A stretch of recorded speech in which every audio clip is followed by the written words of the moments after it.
यह कहानी है रामपुर नाम के एक छोटे और खुशहाल गांव की। रामपुर अपनी हरियाली और खेती के लिए तो मशहूर था, लेकिन यहाँ के लोगों को चटपटे खाने का बड़ा शौक था। इसी गांव में रघु नाम का एक सीधा साधा आदमी रहता था। रघु दिल का बहुत नेक था, लेकिन उसकी एक ही पसंद थी, चिकन बिरयानी। रामपुर में समोसे, कचौरी और यहाँ तक कि माधव की चिकन करी भी मिलती थी। लेकिन पूरे गांव में एक भी बिरयानी का ठेला नहीं था। रघु का बिरयानी खाने का बहुत मन होता था, लेकिन उसके लिए शहर जाना पड़ता था, जो काफी दूर था।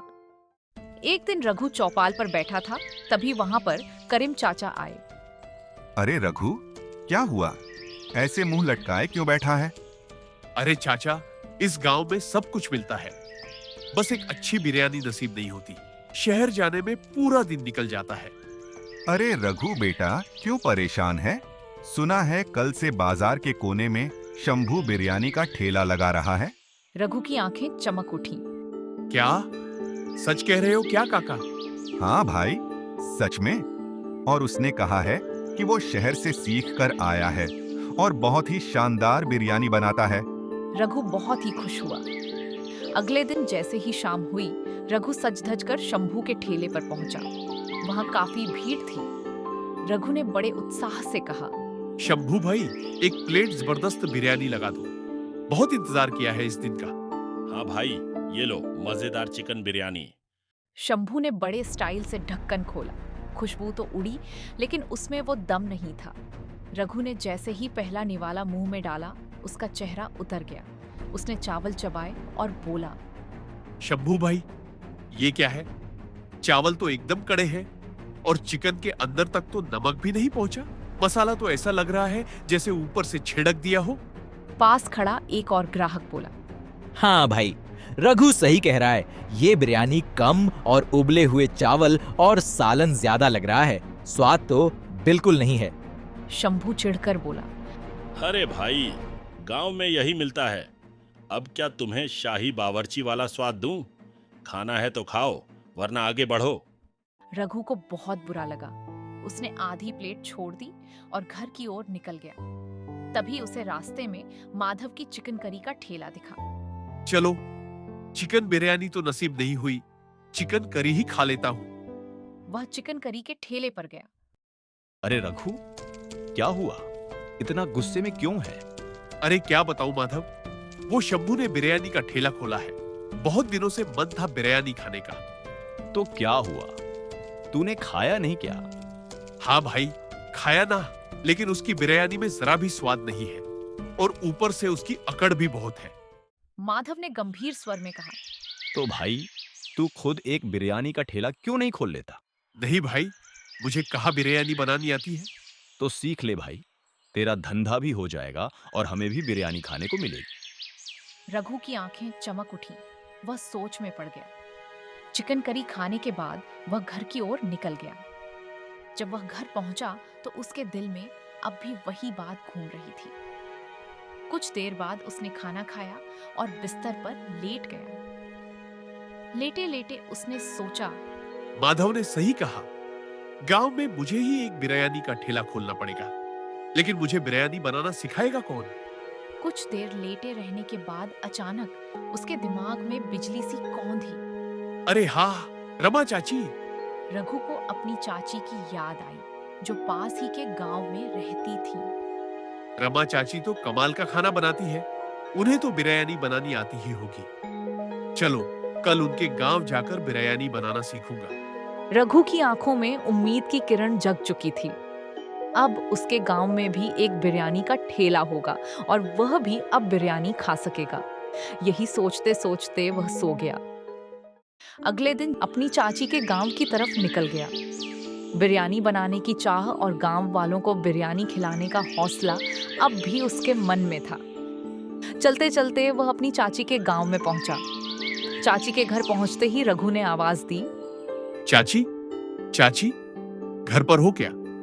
चाची घर के बाहर आई। अरे रघु, बड़े दिनों बाद आया है।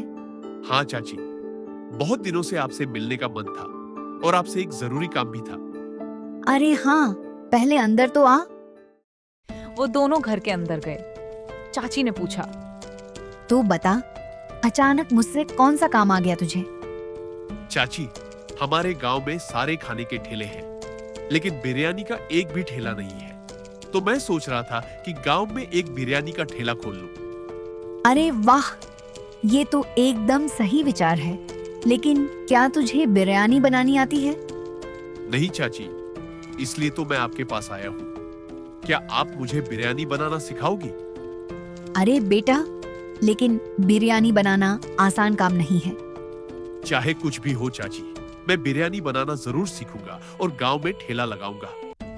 तो ठीक है बेटा, मैं तुझे मेरी स्पेशल 7 दिन वाली बिरयानी बनाना सिखाऊंगी। 7 दिनों की चिकन बिरयानी? ये कैसी बिरयानी है चाची? ये मेरी स्पेशल रेसिपी है बेटा। इस बिरयानी को बनाने में 7 दिन लगते हैं। 7 दिन? ये बहुत ज्यादा नहीं हो जाएंगे चाची? अरे बेटा, तूने वो सुना नहीं कि सब्र का फल मीठा होता है? अगर तूने वो बिरयानी छक ली तो तू भी हैरान रह जाएगा। ठीक है चाची, तो ठीक है। अब मैं 7 दिन की चिकन बिरयानी बनाना सीखूंगा। ठीक है बेटा, तो आज से ही शुरू करते हैं। रघु का चेहरा खिल उठा। अब वह भी बिरयानी बनाना सीखेगा और गांव में ठेला लगाएगा। रघु तुरंत बाजार गया और ताजा चिकन खरीद कर ले आया। सबसे पहले चाची ने चिकन को अच्छे से धोया और साफ पानी में उसे रखा और उस पर थोड़ा नमक और सिरका डालकर उसे ढक कर रख दिया। देख, यह है पहला दिन। इसमें चिकन को नमक और सिरके के पानी में भिगोकर रखना है। इससे मांस की पूरी तरह से गंदगी निकल जाती है और रेशे नरम हो जाते हैं। अगला दिन निकला। चाची ने एक भगोने में दालचीनी, तेजपत्ता और बड़ी इलायची डालकर पानी को उबालकर ठंडा किया और फिर चिकन को उस खुशबूदार पानी में डुबो दिया और उसे अपने घर की सबसे ठंडी जगह पर रख दिया। यह है दूसरा दिन। ऐसा करने से इन मसालों की महक चिकन की हड्डियों तक पहुंच जाती है। तीसरा दिन निकला। इस दिन चाची ने उस चिकन को पानी से बाहर निकाला और उसे अच्छे से पोंछा। फिर एक बर्तन में रखकर उस पर दही और अदरक लहसुन का पेस्ट डालकर उसे ढककर वापस उसी जगह पर रख दिया और रघु से कहा, देख रघु, यह तीसरा दिन है। ऐसा करने से दही की जो खटास है वह चिकन को मक्खन जैसा मुलायम बना देती है। देखते ही देखते चौथा दिन निकल आया। चौथे दिन चाची ने मसाले पीसने शुरू किए और सरसों के तेल के साथ मिलाकर चिकन पर अच्छी तरह लगाया। रघु, ये मसाले चिकन को एक गहरा और शाही स्वाद देते हैं। रघु बड़ी बारीकी से सब सीख रहा था। अगला दिन निकला। देख रघु, ये है 5वां दिन। ये बहुत ही महत्वपूर्ण दिन है। चाची ने चिकन को एक मिट्टी के हांडे में रखा और बीच में एक जलता हुआ कोयला रखकर उस पर घी और लौंग डालकर ढक्कन बंद कर दिया।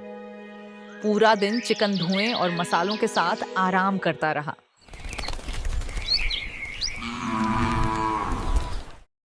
अगला दिन निकला। रघु, यह आखिरी दिन है। आज यह चिकन बिरयानी पूरी तरह बनकर तैयार हो जाएगी। चाची ने एक दूसरी हांडी में बासमती चावल पकाए और 6 दिनों से तैयार हो रहे चिकन की हांडी में डालकर चावल को आधा घंटा अच्छे से दम दिया। थोड़ी देर बाद बिरयानी की खुशबू पूरे घर में फैल गई। रघु ने जैसे ही खाना शुरू किया, उसकी आंखें चमक उठीं। अरे वाह चाची, ये बिरयानी तो सच में बहुत लाजवाब है। ये तो गांव में धूम मचा देगी। लेकिन याद रखना बेटा, सब्र का फल हमेशा मीठा होता है। ठीक है चाची, मैं ये बात याद रखूंगा। आपका बहुत बहुत धन्यवाद चाची। रघु अपने गांव की ओर निकल गया। अब उसके दिल में एक नई उम्मीद जन्म ले चुकी थी। वह घर पहुंचा और पहुंचते ही बाजार से ताजा चिकन ले आया। रघु ने सारी तैयारियां शुरू कर दी। अब वह बड़े उत्साह से सब कर रहा था। 6 दिन बाद रघु ने अपना ठेला तैयार किया और गांव के चौक में पहुंचा। उसने जैसे ही हांडी का ढक्कन खोला, बिरयानी की खुशबू पूरे चौक में फैल गई। तभी कुछ ग्राहक उसके पास आए। अरे रघु, खुशबू तो बड़ी मजेदार आ रही है। हाँ भैया, ये है 7 दिन में बनने वाली चिकन बिरयानी। क्या? 7 दिन में बनने वाली चिकन बिरयानी? हाँ भैया, ये बिरयानी बनाने में मुझे 7 दिन लगे हैं। अरे भाई, ये तो कुछ अलग ही लग रहा है। चलो 2 प्लेट बिरयानी लगाओ। ठीक है भैया। रघु ने उन्हें प्लेट परोस कर दी। जैसे ही उन्होंने बिरयानी खानी शुरू की, उनकी आंखें चमक उठीं। अरे वाह, ये तो बहुत ही लाजवाब स्वाद है। ऐसा लगता है जैसे जन्नत में पहुंच गए हो। हाँ भाई, ऐसी बिरयानी ही क्या, ऐसा खाना ही हमने कभी नहीं खाया। ये तो काफी अलग स्वाद है। रघु, अब तुम रोज ऐसे ही चिकन बिरयानी बनाना, मैं रोज तुम्हारे ठेले पर आऊंगा। रघु ने अफसोस जताते हुए कहा, नहीं भैया, मैं रोज ये ठेला नहीं लगा सकता। इस बिरयानी को बनने में 7 दिन लगते हैं। मैं हर रविवार को ये बिरयानी का ठेला लगाऊंगा। कोई बात नहीं भाई, ऐसी चिकन बिरयानी खाने के लिए कितना भी इंतजार करना पड़े, मैं करूंगा। उनकी बातें सुनकर अब और गांव वाले भी रघु के ठेले पर आने लगे। धीरे धीरे रघु के ठेले पर भीड़ लग गई। हर कोई उसकी तारीफ ही कर रहा था। थोड़ी ही देर में उसकी सारी बिरयानी खत्म हो गई। बहुत से लोग खाने से रह गए थे। माफ करना भाइयों, अब अगले रविवार को आना। मैं हर रविवार ये ठेला लगाऊंगा। अब रघु हर रविवार ठेला लगाने लगा। लोगों को उसकी बिरयानी बहुत ही पसंद आने लगी। धीरे धीरे रघु की बिरयानी पूरे इलाके में मशहूर हो गई। अब लोग शहर से रामपुर बिरयानी खाने आने लगे। रघु का ठेला अब एक छोटी सी दुकान बन चुका था। शाम को जब रघु अपनी दुकान बढ़ाता तो उसे चाची की बातें याद आती। उसने समझ लिया था कि सफलता का रास्ता मसालों से नहीं, बल्कि सही सीख और लगन से होकर गुजरता है। रघु खुश था क्योंकि उसने न केवल अपना सपना पूरा किया, बल्कि अपने गांव का मान भी बढ़ा दिया था।